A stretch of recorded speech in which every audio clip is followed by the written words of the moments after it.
जय हिंद, जय भारत।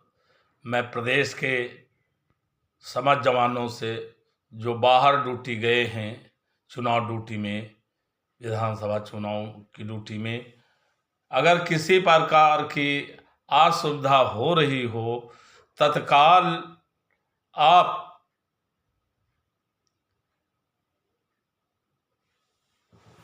मेरे नंबरों पर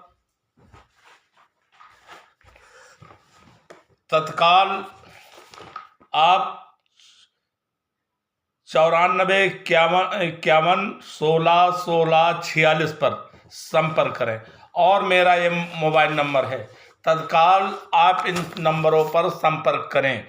मैं अभी आजमगढ़ के जो ड्यूटी लगे, जो 150 रुपया दिया जा रहा, 300 जगह की जगह पर ना दे के 150 दिया जा रहा है, तो मैंने डीएम आजमगढ़ को फ़ोन कर दिया है। वो मीटिंग में है और उनको पीआरओ बोला, अभी इसका कई फ़ोन आ चुके हैं। उन्होंने कहा इसका निराकरण होगा अभी जब साहब मीटिंग से निकले।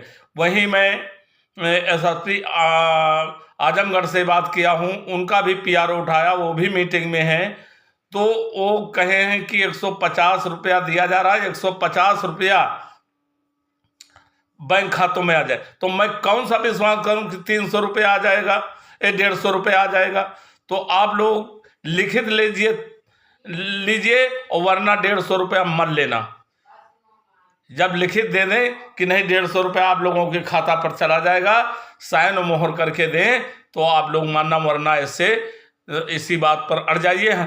जब चुनाव आयोग महोदय ने प्रति जवान को 300 रुपया दिया है, तो ये 150 रुपया क्यों दे रहे हैं? 150 रुपये खाते में क्या भेज रहे हैं? ये खाने लंच का है कि ड्यूटी भत्ता का है? ये तो तत्काल देना चाहिए। ये तो गलत हो रहा है। तो आप लोगों को ये भय मुक्त होइए, और जब तक भय मुक्त नहीं होंगे, आप लोगों का जब तक डर बना रहेगा तब तक दोहन होगा, जब तक आप उस घेरे से निकल के बाहर नहीं आएंगे। जैसे बैल, गाय का बछड़ा है, जन्म तो देती है, लेकिन उसका दूध और लोग पी जाते हैं। होमगार्ड का अधिकारी जैसे यहाँ पर बेवकूफ बनाया जा रहा। उस बछड़े को जो है, उस बैल को जुताई में काम लेते हैं, भूखे पेट जुताई कराते हैं, वो कुछ नहीं कहता है। बैल कोलों में उसको लगा के काम लिया जाता है, फिर भी कुछ नहीं कहता है। इसके बाद बैलगाड़ी में जोतते हैं, तब भी वो ना नहीं करता, कोई जवाब नहीं देता है। इसके बाद उसको बाजारों में बेचा जाता है कसाईयों का हाथ, तब भी वो नहीं कुछ बोलता है। ये देख करके कि हमारे ही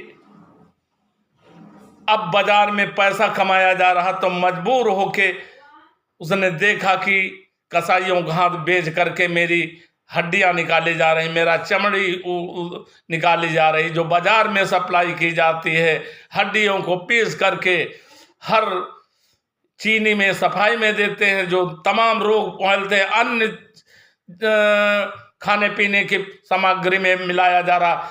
तो पूरे प्रदेश को जहर तरीके से, प्रदूषण तरीके से लाखों बीमारियां बने, तब वो ये मांग कि अब बर्दाश्त नहीं होगा। क्योंकि अब तो वो को अपने की परवाह नहीं थी, वो दूसरे की परवाह करके फिर बोलना ही पड़ा, जवाब देना ही पड़ा। तो वही आप लोग समझ लीजिए, जवाब देने का घड़ी आ गया, नहीं तो तुमको उस बैल से बदतर कर दिए हैं। आपके साथ अन्याय पर अन्याय, और वो आपको कड़ी पनिशमेंट दिए गए हैं कि आप कितना भी जुल्म हो आपके साथ, आप अपनी जबान नहीं खोलते। तो इसका फायदा पूरा ये होमगार्ड के अधिकारी और पुलिस के अधिकारीगण उठाते हैं। तो आप किसी से पीछे नहीं हैं। आप लोग अपनी जबान का खोलें। यदि अपनी जबान को नहीं खोलेंगे, अपना रोग डॉक्टर से नहीं बताएंगे, तो आपकी इलाज हो पाएगा? क्या आपका डॉक्टर इलाज कर पाएगा? नहीं कर पाएगा। तो आप उस डर के घेरे से अब निकल कर आइए, समय आ चुका है, और नहीं तो तुमको कहीं का नहीं छोड़ेंगे। काम आप करते हो, खाते जैसे माँ बछड़े की माँ जन्म उसको बछड़े का अपने बच्चे को देती है, लेकिन दूध वो सब पी जाते हैं। ऐसे होम गार्ड के अधिकारी कमाते आप हो, खून पसीना एक करते हो, और मिलने के समय भोजन खा जाते हैं ये। तो कब तक भूखे रहोगे? कब तक इस तरीके से अपने को मारते रहेंगे? इस तरीके से कब तक अपने परिवार को, बच्चों को मारते रहेंगे? तो आप लोगों का जो वर्दी दी गई है, देने के नाम पर मजदूर बना दिया, पनिशमेंट देने पर सारे पुलिस के रूल लगा दिए जाते हैं। तो आप लोग अब तब फिर हमारा अधिकार कहाँ है? तो अब ये इस महा लूट घसोड़ से आप मुक्ति पाना चाहते हैं, बेड़ियों से मुक्ति पाना चाहते हैं, तो आज एसोसिएशन हर चीज आपके करने के लिए तैयार है, और हर कदम आगे निकाल के आपको मुक्त कराना चाहते हैं इस बेड़ियों से, ताकि आपको लगे कि आप हिंदुस्तान में हम भी आज़ाद हैं। अभी तक अपने को आप वो तो आज़ाद हैं, लेकिन आप आज़ाद हिंद भारत में आप आज़ादी महसूस नहीं कर रहे हैं। तो आप अपने हक अधिकार के लिए एसोसिएशन गंभीर है। एसोसिएशन को अपना दुख और दर्द बताइए।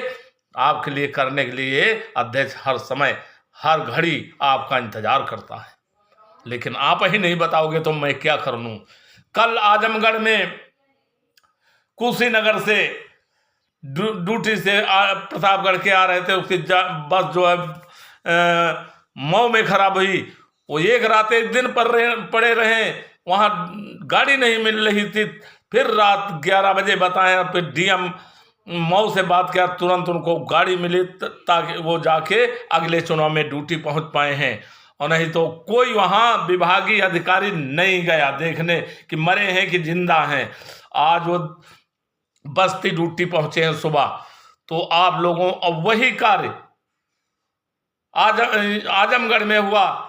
जब हमारे जवान पहुंचे तो वहां ना तो सब रोडों पर टहल रहे थे, लांग में बैठे थे, कोई कमरा नहीं खुला। जब मैंने फोन किया तो तत्काल वहां पर सारी व्यवस्था हुई। ये और वही प्रतापगढ़ में उनके साथ अन्याय हुआ। तो ये प्रदेश में सारे जवानों के साथ अन्याय हो रहा।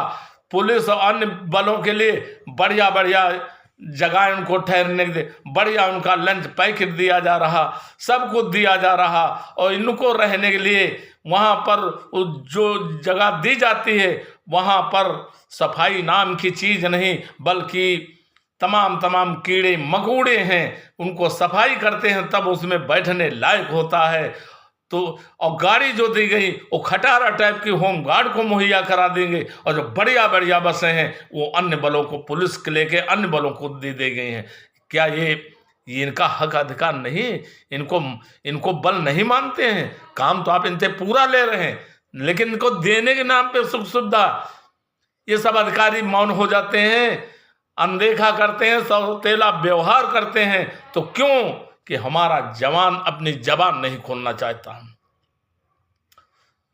तो गंभीर है, तुम्हारी एसोसिएशन गंभीर है, तो आप अपनी बात को छुपाए नहीं, आप तत्काल एसोसिएशन को बताइए, हम उसका निराकरण कराएंगे। कैसे कराएं?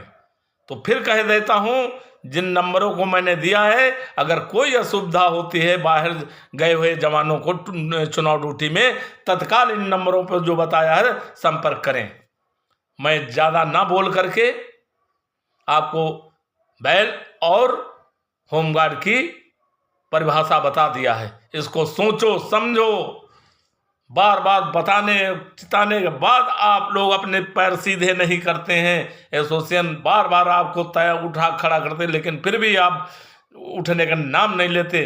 तो कब तक तुमको ये एसोसिएशन ढोते रहे? तुम्हारा तो कल्याण कराना चाहते हैं हम, तुम्हारा वो कार्य कराना चाहते हैं कि कल अन्य बल भी आपको बराबर पर स्थान दें, आपका सम्मान दें।